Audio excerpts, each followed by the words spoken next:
요즘은 매입 확약서 같은 것들이 안 붙으면 거의 PF 대출을 안 해주고 있거든요. 그래서 LH 매입 확약 PF로 이제 중소형 오피스텔이나 아파트나 뭐 이런 것들에 대해서 설명을 좀 드리도록 하겠습니다. LH 매입 확약은요, 그러니까 매입 임대주택을 확보해 가지고요. 그 다음에 이거를 취약계층들한테 주변 시세보다 싸게 그 LH에서 주려고 이런 것들을 계속 매입을 합니다. 그래서 신축된 건물들을 매입을 해요. 그래서 이제 이게 오피스텔, 그 다음에 아파트, 뭐, 그다음에 그 빌라, 뭐 이런 형태도 다 매입을 합니다. 그래서 신청서를 접수한 다음에 LH가 이제 심사를 해서 그 1차 감정을 해서요. 그 1차 감정이 자기네가 매입하는 금액을 결정하게 되고 매입 약정을 체결한 다음에 그 다음에 이제 매입 계약을 진행합니다. 그래서 LH에서 건물이 준공이 된다는 걸 전제로 준공 후 매입을 확약해 줍니다. 근데 이 매입 확약 금액은 1차, 2차에 따르는 감정평가 금액 기준에 따라서 결정되는데 보통 2차 같은 경우에는 기존 한 8%에서 10% 정도 감정평가 금액이 좀 업되는 경우가 많이 있습니다. 그러면 이제 금융기관에서 LH에서 발급하는 매입 확약서를 담보로 대출을 해요.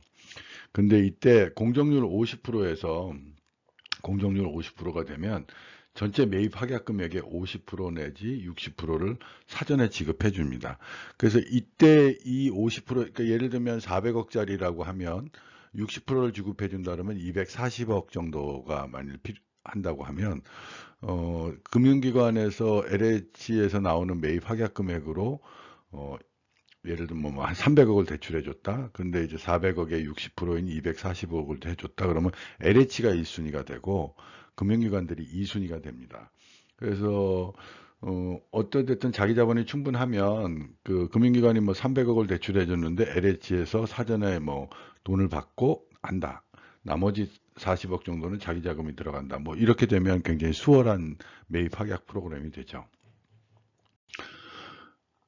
그래서 이게 제가 저도 이거를 2020년부터 한 두세 개를 했어요. 그래서 이제 그 샘플입니다. 그래서 이렇게 매입 약정서가 나옵니다.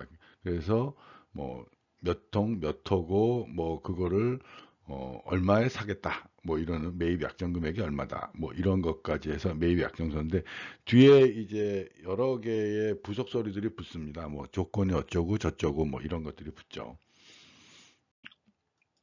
그 정리를 해보려면 중소형 시공사인 경우에 새로운 PF 구조예요, 이게.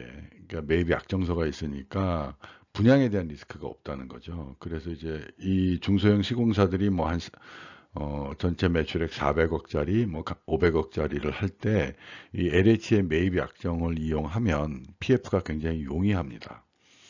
그리고 금융기관에서 PF 회피를 지금 하고 있어요. 왜냐하면 분양 리스크를 안아야 되니까. 그런데 이거는 매입 약정이 돼 있으니까 시장초 분양에 대한 리스크는 없기 때문에 PF가 용이합니다. 근데 단 하나 이제 금융기관들에서 이제 심의를 할 때 이게 저도 경험을 해봤더니 매입 확약 회피 조건이 있어요. LH에서 매입 확약을 안 하는 경우가 있는데 이게 세대수가 10%가 플러스 마이너스 10%가 변경이 된다든지 엘리베이터 자리라든지 뭐 이런 주요 설계가 변경이 되면 원래 내가 매입 확약했던 건물이 아니라고 해서 매입 확약을 회피하는 조건이 됩니다. 그래서 이런 경우에 금융기관들이 굉장히 난감해 하지만 이 매입 확약에 의한 건설은 지금처럼 PF나 시설대나 이런 것이 안 됐을 때 보증서 담보부 대출과 같은 형태이기 때문에 많이 여러분들이 활용하시면 좋은 결과를 얻으실 수 있으리라 생각됩니다. 감사합니다.